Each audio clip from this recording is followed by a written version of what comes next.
நம பார்வதி பதையே அரகர மகாதேவா. அன்பார்ந்த பக்தி ஒளி நேயர்களுக்கு சுவாமிநாத அனந்த கோடி நமஸ்காரம். ஓம் மிருத்யுஞ்சயாய ருத்ராய நீலகண்டாய சம்பவே அமிர்தேஷாய சர்வாய மகாதேவாயை நமோ நமः. ஓம் திரியம்பஜம் யஜாமகே சுகண்டிம் குட்டிவர்தனம் உருவாருவரந்தனார் மிருத்யோர்மிருத்தி யமாமிர்தாதே. இது என்ன அப்படின்னா, இப்போ ராத்துல எடுத்துட்டேன்னா எல்லா ராத்திலுமே எல்லா ப்ராப்ளமும் இருக்கு. ஆனா இந்த வியாதி மட்டும் நம்ம மாத்துல சுத்திகிட்டே இருக்கக்கூடாது. அது இருந்ததுன்னா எந்த மகாலட்சுமி நம்ம மாத்துல இருக்க மாட்டா.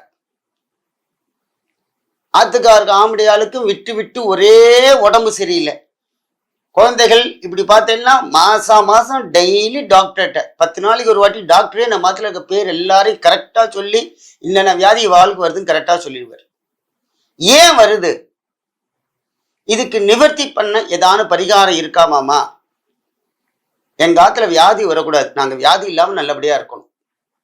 சமைச்சா சாப்பிட முடியல, வயிற்றுல சாப்பாடு இறங்க மாட்டேங்குது, ஆனா பசிக்குது.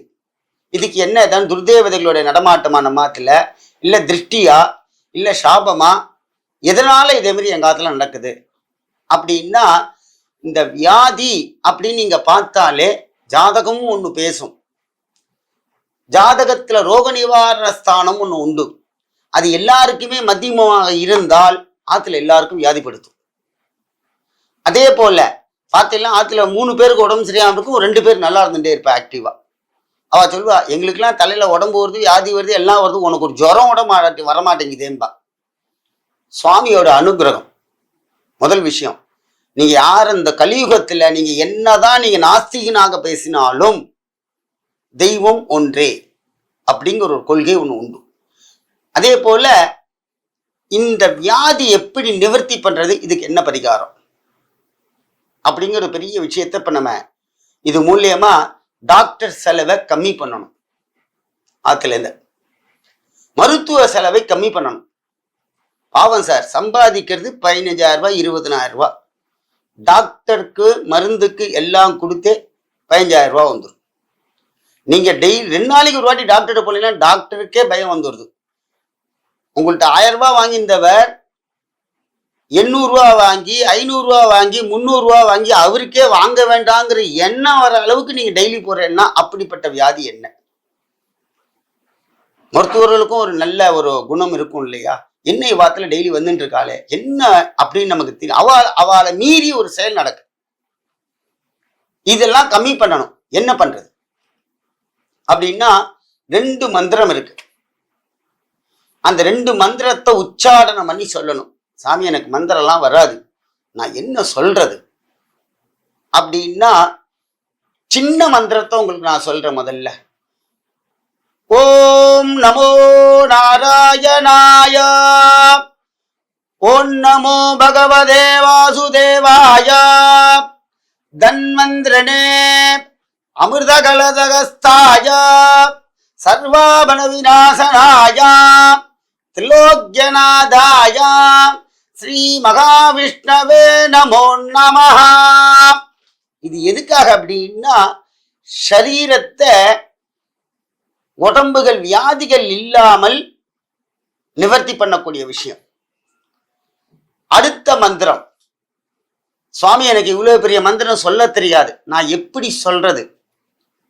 ஆத்து சுவாமிகிட்ட உட்கார்ந்துங்கோ. உங்களுக்கு எவ்வளவு பெரிய உடம்பா இருந்தாலும் பெட்லயே நீங்க படுத்திருந்தாலும் சரிதான், இந்த மருந்து உங்களை காப்பாத்தும் சார்.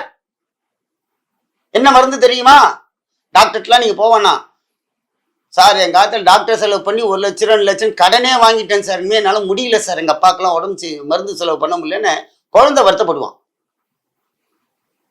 அப்ப என்ன பண்றது அப்படின்னா சுவாமி கிட்ட போய் உட்காந்துக்குங்க.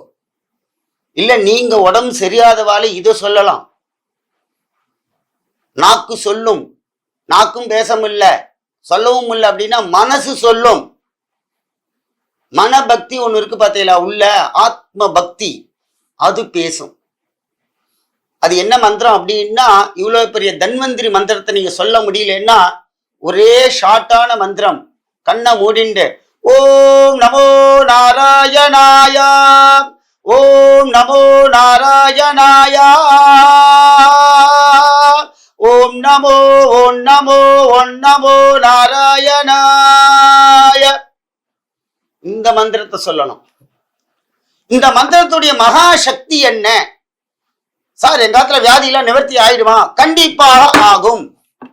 பிரகலாதனை அவர் தாயார் கர்ப்பஸ்தானத்திலே சுமந்து நிற்கும் பொழுது என் நாரதர் பகவான் என்ன சொன்னார் தெரியுமா? கர்ப்பஸ்தானத்திலே ரோக நிவாரண மந்திரத்தை சொல்லிட்டார் அவர். இதான் மூல மந்திரம் பெருமாளுது. கூப்பிட்ட ஒண்ணு ஓடி வருவான். அந்த முதலையை யானையுடைய காலை பிடிக்கும் பொழுது ஆதி மூலமே என்று கத்துவதற்கு முன் ஓ நமோ நாராயணா என்ற ஒளிச்சத்தம். ஆபத் பாந்தவன், அநாத ரட்சகன் பெருமாள் ஓடி வருவர். தன்வந்திரியா வந்து நம்ம வியாதியை நிவர்த்தி பண்ணுவார். அப்படி ஒரு மகோன்னமான ஒரு விஷயம். இந்த காலத்துல டாக்டர் எல்லாம் படிச்சிருக்கா பார்த்தீங்களா? பெருமாளுடைய அனுகிரக சக்தியுடன் தான் இப்ப டாக்டரா இருக்கா. எந்த ஒரு இதுக்குமே தெய்வ சக்தி இல்லாமல் யாராலையும் உள்ள நுழைய முடியாது. நான் சொல்லுவான், காலேஜ் படிச்சுன்னு போது நான் டாக்டருக்கு படிப்பேன் பார் அப்படிமா. கடைசியில பார்த்தா அவன் டாக்டருக்கே வரமாட்டான். அவனு சொல்லுவான் எனக்கு எதுவுமே படிப்பே வேண்டாமா. கடைசியில பார்த்தா அவன் தான் டாக்டர்ல எம்பிபிஎஸ்ல ஃபர்ஸ்ட் ஹார்ட் ஆபரேஷன் உடம்பை பிரிச்சு பார்க்குற ஆளா இருப்பான். அவன் சும்மா இருந்தவன். என்ன அப்படின்னா பூர்வ கர்மம். அந்த பகவான் வந்து அவனுக்கு அவ்வளவு பெரிய பராக்கிரமான சக்தியை கொடுத்தார். உலகத்திலே அதிபதிசீலியா இருந்தவர் தெனாலிராமன் தான். தென்னாலிராமனுக்கு பகவான் கொடுத்த பெரிய வரப்பிரசாதம் யார் கொடுத்தார்னா பெருமாள் தான் கொடுத்தார். அதே போல இந்த சர்வரோக நிவாரண வியாதி முதல் மந்திரமாக தன்வந்திரி மந்திரத்தில் பிரயோகம் பண்ணுங்கள். அடுத்ததாக பெருமாளுடைய தன்வந்திரி மந்திரம் என்னால சொல்ல முடியல அப்படின்னா ஓம் நமோ நாராயணா சொல்லுங்கள். அடுத்ததாக சிவபெருமான். இந்த சிவபெருமான் இல்லைன்னா நாடி நரம்பு கிடையாது சார். சார் உயிரும் தோலும் ரத்தம்லாம் ஒரு இடமா இருந்தாலும் உயிர் ஒரு இடம், ஆத்மா ஒரு இடம். இந்த ஆத்மாவையும் உயிரையும் பெருமாள் வச்சுட்டு இருக்கார் சார். ஆனா உயிரும் ஆத்மாவும் இருந்தா நாடி நரம்புகள் வேலை செய்யணும் இல்லையா? நம்ம சரீரமே சிவபெருமானுடைய சரீரம் சார். நரம்பெல்லாம் ஒவ்வொரு நரம்பும் சிவபெருமான் சொல்லுவார். என்ன அப்படின்னா எம்பெருமான் பரமேஸ்வரன் தான் இந்த நரம்புகளுக்கெல்லாம் வியாதி இல்லாமல் வைக்கக்கூடியவர். திரியம்பஜம் யஜாமஹே சுகண்டிம் புஷ்டிவர்தனம் உருவாருவரந்தனாத் மிருத்யோர்மர்த்தி யமாபிரதாதே. ஏன் சொல்றார் அத? நரம்புகளுக்கெல்லாம் உள்ளுக்குள்ள வியாதி வராம இருக்கிறார் சார். கேன்சர் வியாதி வராது. மந்திரமாவது நீரு சுந்தரமாவது நீரு அப்படின்னு சொல்றார் அடியார். நீங்க பார்த்தீங்கன்னா சிவனடியார்கள்லாம் விபூதி பட்டு எங்க எட்டுக்கிறா பார்த்தீங்களா? மொத்தம் 12 இடம். அந்த அதே மாதிரி ஆழ்வார்கள் எல்லாம் வைஷ்ணவர்கள் எல்லாம் நாமம் போட்டுக்கிறா 12 இடம். நிறைய இடங்கள் இருக்கு. அந்தந்த அங்கத்திலையும் பாவனாதிபதிகளாக சுவாமி உட்கார்ந்துக்கிறார். சுவாமி நெத்தியில போட்டுக்கிறத நம்ம சரீரத்துல போட்டுக்கிறோம். எதுக்காக இந்த விபூதி இட்டுக்கிறார் மணிக்கட்டுல? ஏன்? இந்த மணிக்கட்டுல நாடி இருக்கு. இந்த நாடிய சிவபெருமான் இருக்கார். இந்த நரம்பு திரியம்பஜம் அந்த விபூதி இந்த 3 விரல்ல எடுக்கும் போது இந்த ஆத்மாவில் இந்த ஜீவனை எம்பெருமான் பரமேஸ்வரன் வியாதி இல்லாம வைக்கிறார். நரம்புக்கு சக்தி கொடுக்கிறார் சார். அடுத்ததாக மகாவிஷ்ணு அந்த உயிரை காப்பாற்றுகிறார். எப்போதுமே டாக்டர்லாம் மனசுல வச்சுக்க வேண்டிய பெரிய தெய்வம் எம்பெருமான் மகாவிஷ்ணு. நீங்க மகாவிஷ்ணுவை பொறுத்தீங்கன்னா பெரிய பெரிய டாக்டர் ஆயிடுவேன். நீங்க கண்டுபிடிக்காத ஒரு வியாதிகளுக்கெல்லாம் நீங்க மருந்து கண்டுபிடிச்சு கொடுப்பேன். அந்த சக்தியை பகவான் உங்களுக்கு கொடுப்பார். தன்வந்திரி இல்லாத போட்டோவே இருக்கக்கூடாது ஹாஸ்பிட்டல். இந்த டாக்டர்ஸ் எல்லாருமே தன்வந்திரியை வச்சுக்கணும்.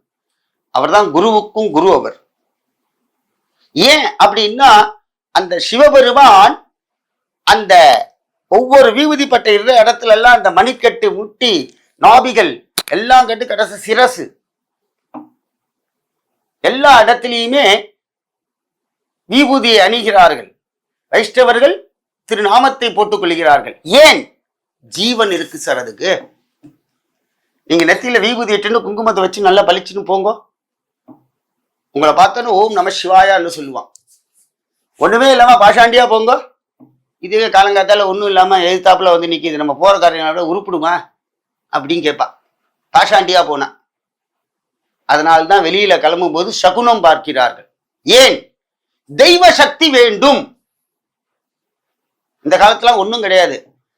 அவன் சொல்லுவான் 4 பேர் போறான், 40,000 பேர் போறான், எவன் நல்லவன் கட்டி எப்ப நீ வந்து சகுனம் பார்த்துட்டு ராத்திரி 12 மணிக்கு தான் சகுனம் பார்க்க முடியும், யாரும் வராம இருப்பான், அப்பயும் வேணா 2 பேர் வந்து நிற்பான் அப்படிம்பான். மனசகுனம் ஒண்ணு உண்டு. எதுக்காக இதெல்லாம் சொல்ல வரேன் அப்படின்னா, இந்த வியாதியை நிவர்த்தி பண்ணுவதற்கு ஓம் நமோ நாராயணா என்று டெய்லி சொல்லுங்கள். வியாதி நிவர்த்தியாகும். பரமேஸ்வரனை கூப்பிடுங்கள். ஓம் நம சிவாய, ஓம் நம சிவாய, ஓம் நம சிவாய. எதற்காக அப்படி நான் சொல்ல வந்தேன் அப்படின்னா, இந்த வேத மந்திரங்கள் நம்மளால சொல்ல முடியல. நான் பாமரன் சார், நான் எப்படி சொல்லுவேன், எனக்கு வேற ஏதாவது சொல்லுங்க. இது 2 வாயில நுழையும். இதை சொல்லி பாருங்கள். ஆயுள் ஆரோக்கியத்துடன் நம்ம வீட்டுல எந்த ஒரு வியாதியும் வராது. கோவில்ல விபூதி வாங்கி வரையலா, பெருமாள்களை குங்குமம் கொடுக்குறாளா, தீர்த்தம் கொடுக்குறாளா, துளசி கொடுக்குறாளா, ஆத்துக்கு எடுத்துன்னு வாங்கோ, அந்த பறையிலே போட்டு வந்துடாதீங்க கோவில்ல இருந்தே. இல்ல உங்க உடம்புலயே அப்படியே இட்டுக்குங்க. அவா கொஞ்சம் தான் கொடுத்தாளா, நல்ல உடம்பு வயிறு கயிறு எல்லாத்துலயும் இட்டுக்குங்க. பாருங்க சரீரத்துல அந்த காலத்துல எல்லாம் அப்படிதான் பண்ணா. கோவில்ல விபூதி கொடுத்தா நெத்தியில இப்படி இட்டுண்டு அழகா மார்புலையோ கையிலயோ தடவின்னு வருவா. ஏன்? இந்த காலத்துல விபூதியை கொடுத்தா சிவாச்சாரியர் தான் கொடுக்குறார், அவ கீழே போறான்னு. இவன் என்ன பண்றான், கொஞ்சோண்டு இட்டுண்டு அப்படி ஊதிட்டு போயிடான். அதனால அது வேண்டாம். வியாதியை நிவர்த்தி பண்ணக்கூடிய அந்த காலத்தில் இருந்த பெரிய மகா தத்துவமான மந்திரங்கள், அதை இப்பயும் பிரயோகப்படுத்துறோம். அதனால ஹோமங்கள்லாம் பண்ணி நம்ம நிவர்த்தி பண்ணணும் இல்லை. இதே மாதிரி மூல மந்திரங்களை சொல்லுங்கள். பெருமாளை வழிபடுங்கள், சிவனை வழிபடுங்கள். மூல மந்திரம் சொல்லி வியாதி நிவர்த்தி ஆகும். கண்டிப்பாக ஆகும் சார். இதுதான் பரிகாரம். அதனால இதை எல்லாரும் செய்து சிவபெருமானையும் மகாவிஷ்ணுவினும் பிரார்த்தனை செய்யுங்கள், வியாதி வராமல் இருப்பதற்கு. அரகர நம பார்வதி பதையே, அரகர மகாதேவா.